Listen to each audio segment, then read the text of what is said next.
राज्य सरकार के बजट को भाजपा प्रदेश अध्यक्ष चंद्रशेखर बावनकुळे ने ऐतिहासिक बजट बताया। उन्होंने कहा कि इस बजट में महिला, युवा, किसानों, कृषि मजदूरों सबके लिए विशेष प्रावधान किया गया है।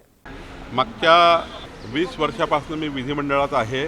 ऐतिहासिक बजेट कधीच बघितलं नव्हतं, पण यावेळी महायुती सरकारने शेतकरी, शेतमजूर, आमच्या बहिणी आणि या महाराष्ट्राच्या सर्वांगीण विकासाकरता सर्व घटकांकरता उत्कृष्ट बजेट महायुती सरकारने दिलं आहे। मी महाराष्ट्राच्या 14 कोटी जनतेच्या वतीने, कारण बजेट आपण ऐकलेलं आहे, बजेटचे मुद्दे, बजेटमधून जनतेला काय मिळणार आहे हे आपल्याला जनतेला माहिती आहे, आणि त्यामुळं एक उत्कृष्ट बजेट महायुती सरकारने दिलं आहे।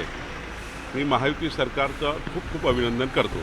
नाही, सरकारने जो निर्णय घेतला आहे त्या निर्णयाचा शासन निर्णय निघाला आहे, आणि मला वाटतं की सरकार म्हणून जी घोषणा काल बजेटमध्ये झाली, लाडली बहीण योजनेमध्ये, या ठिकाणी या महाराष्ट्राच्या आमच्या सर्व बहिणींना याचा फार मोठा फायदा होणार आहे।